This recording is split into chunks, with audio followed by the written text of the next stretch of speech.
నమస్తే, welcome to టీవీ49 news. Kothapeta నియోజకవర్గం రావులపాలెంలో వైసీపీకి భారీ షాక్ తగిలింది. వైఎస్ఆర్ పార్టీలో ప్రముఖ నాయకులుగా ఉన్న రాచకొండ శ్రీనివాస్, లారీ ట్రాన్స్పోర్ట్ అధ్యక్షులు కానూరి పోషిబాబు, సీరెడ్డి వెంకన్నతో పాటు పలువురు తెలుగుదేశం పార్టీలో చేరారు. వీరికి కొత్తపేట నియోజకవర్గ తెలుగుదేశం, జనసేన, భాజపా కూటమి ఎమ్మెల్యే అభ్యర్థి బండారు సత్యానందరావు కండువా కప్పి పార్టీలోకి ఆహ్వానించారు. ఈ సందర్భంగా సత్యానందరావు మాట్లాడుతూ, రావులపాలెంలో పార్టీలో చేరికలు చూస్తుంటే తెలుగుదేశం పార్టీ విజయానికి శుభ సూచకమని అన్నారు. అందరూ కలిసికట్టుగా పనిచేసి కూటమి అభ్యర్థిని గెలిపించడం ద్వారా గంజాయి రహిత రావులపాలెంగా తీర్చిదిద్దేందుకు కృషి చేయాలని అన్నారు.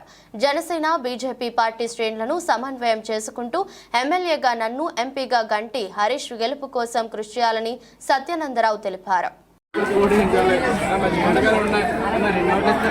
అందరూ కూడా నెలకి 1500, సంవత్సరానికి 18,000 పడతాయి. చదువుకునే పిల్లలు ఎంతమంది ఉన్నారు మన ఇంట్లో? ఇద్దరు ఒక తల్లి పెట్టలేరా? మరి ఇప్పుడు ఒకరికే పడుతుంది కదా.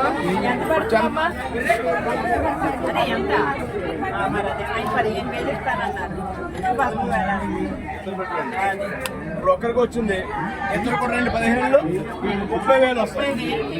మీకు డబ్బులు ఏమైనా వస్తున్నాయా? చేయూత వస్తుందా?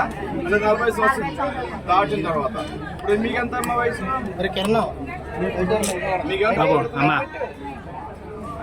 మీకు 18 సంవత్సరాలు దాటి ఎవరైనా ఉన్నారా మీ ఇంట్లో?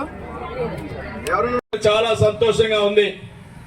ఎందుకంటే రాచకొండ శ్రీనివాస్ గా మన సోదరుడు అంటే తమ్ముడు చాలా కష్టపడి గతంలో తెలుగుదేశం పార్టీలో మండల తెలుగు యువత అధ్యక్షుడిగా, రాష్ట్ర కాపు యువత ఉపాధ్యక్షుడిగా మరి ఎంతో ఎనలేని సేవలు అందించిన వ్యక్తి. చాలా కష్టపడ్డాడు పార్టీ కోసం. అనుకోకుండా కొన్ని కారణాలు చెప్పలేం, దురదృష్టం, కొన్ని కారణాలతోటి కొంతమంది మనకు దూరం చేసుకోవడం జరిగింది. తర్వాత ఈనాడు ఈ ఎన్నికల సందర్భంగా అందరూ కలిసికట్టుగా నడవాలి, ఒకే బాటలో వెళ్ళాలి, అందరూ కలిసి ఉండాలనే ఒక మంచి ఆలోచనతో ముందుకు వచ్చే రాచకొండ శ్రీనివాస్ గారు, వారితో ఉన్నటువంటి సన్నిహితంగా ఉన్నటువంటి పోసుబాబు గారు, సీరెడ్డి వెంకన్న గారు, సుభాష్ గారు, వారి కుమారుడు రాచకొండ సతీష్ గారు, ఇంకా చాలా మంది ఈనాడు ఇంకా హడావుడిగా కార్యక్రమం పెట్టాం. ఇంకా వీరి వెనక ఇంకా చాలా మంది మనకు కలిసి రావాల్సిన అవసరం ఉంది. తదుపరి మళ్ళా వారందరూ కూడా మనం ముందుకు తీసుకురావడం, పార్టీలో చేర్చుకోవడం జరుగుతుందని తెలియజేస్తూ మరి ఎంతో అభిమానంతో ఈనాడు ముందుకు రావడం శుభ పరిణామంగా భావిస్తూ మరి రావులపాలెంలో తెలుగుదేశం పార్టీ బలోపేతం అవడానికి వీరి చేరిక కూడా ఎంతో దోహదపడుతుందని నేను తెలియజేస్తా ఉన్నాను. చాలా ఆనందంగా ఉంది. రావులపాలెం చాలా పెద్ద గ్రామం. రాజకీయంగా తెలుగుదేశం పార్టీ పరంగా కొంత ఒడిదుడుకులు ఎదుర్కొనే గ్రామం. ఈ గ్రామంలో ఇంకా బలోపేతం చేసుకుంటూ ముందుకెళ్లవలసిన అవసరం ఉంది. తెలుగుదేశం, జనసేన, బీజేపీ, ఎన్డీఏగా అందరూ కలిసికట్టుగా ఐకమత్యంగా నడవాల్సిన అవసరం ఉంది. ఈ గ్రామంలో గతంలో అనేక రకాల రాజకీయంగా ఆటుపోట్లు ఎదుర్కొన్నాం. ఇక్కడ జరుగుతున్నటువంటి రాజకీయ పరిణామాలు ప్రజాస్వామ్యయుతంగా ఎన్నికలు జరగకుండా అనేక రకాలుగా ప్రజాస్వామ్యాన్ని అపహాస్యం చేసే విధంగా ఎన్నికల్లో ఇక్కడ జరుగుతూ ఉండే విషయం కూడా మీ అందరికీ తెలుసు. రేపు వచ్చే ఎన్నికల్లో వాటన్నిటి కూడా అడ్డుకట్టేయవలసిన అవసరం ఉంది. ఈనాడు ఇప్పుడు రావులపాలెం గ్రామంలో ప్రజాస్వామ్యయుతంగా ఎన్నికలు జరిగేలా అందరూ కూడా బాధ్యత తీసుకోవాల్సిన అవసరం ఉంది. ఈనాడు ఈ రాష్ట్రంలో ఒక అరాచక పాలన జరుగుతుందనేది ఈనాడు అందరూ కూడా ఉన్న మాట. ప్రజలందరూ కూడా ఆ విషయాన్ని గుర్తించారు. అందుకే ఈనాడు రేపు వచ్చే ఎన్నికల్లో ఈ ప్రభుత్వానికి చరమగీతం పాడాలా, వైసీపీ పార్టీని అధికారంలోంచి గద్దె దింపాలా, రేపు వచ్చే ఎన్నికల్లో ఎన్డీఏ అభ్యర్థుల్ని గెలిపించడం ద్వారా కేంద్రంలోనూ రాష్ట్రంలోనూ కూడా ఎన్డీఏ ప్రభుత్వాన్ని తీసుకురావాలని ప్రజలు ఎదురు చూస్తున్నటువంటి పరిస్థితులు గ్రామాన ప్రజల దగ్గరికి వెళ్ళినప్పుడు మేమంతా కూడా చూస్తూ ఉన్నాం. ప్రజలు ఆల్రెడీ ఒక నిర్ణయానికి వచ్చారు.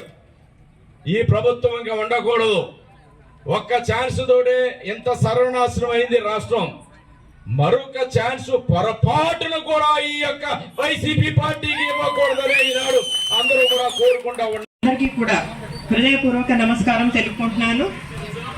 ఈరోజు ఎన్డీఏ ఉమ్మడి అభ్యర్థి సత్యానందం గారిని అఖండ మెజార్టీతో గెలిపించాలనేసి తెలుగుదేశం పార్టీలో జాయిన్ అవడం జరిగింది. సుమారు 15-20 మంది వారికి స్వాగతం చెప్తూ ధన్యవాదాలు తెలుపుకుంటున్నాను. అలాగే ఎన్డీఏ ప్రభుత్వం మన కేంద్రంలో గెలుస్తుంది, అలాగే రాష్ట్రంలో కూడా ఉంటుంది. కాబట్టి ఉమ్మడి అభ్యర్థి అయిన సత్యానందం గారికి సైకిల్ గుర్తుకి ఓటేసి అఖండ మెజార్టీతో గెలిపించాలనేసి మీ అందరితో నేను విజ్ఞప్తి చేస్తున్నాను. అలాగే ఎంపీ హరీష్ గారికి కూడా సైకిల్ గుర్తుకి ఓటేసి అఖండ మెజార్టీతో గెలిపించాలని నేను కోరుతున్నాను. సంక్షేమైన అభివృద్ధి అయినా కేవలం మన చంద్రబాబు నాయుడుతోనే సాధ్యం. కాబట్టి మన ఆయన్ని గెలిపించడానికి మన ఉమ్మడి అభ్యర్థుల్ని గెలిపించాలనేసి మీ ప్రతి ఒక్కరితో కోరుతూ ఈ చక్కటి అవకాశం ఇచ్చిన ప్రతి ఒక్కరికి నా ధన్యవాదాలు తెలుపుకుంటూ జై తెలుగుదేశం, జై జనసేన, జై బీజేపీ.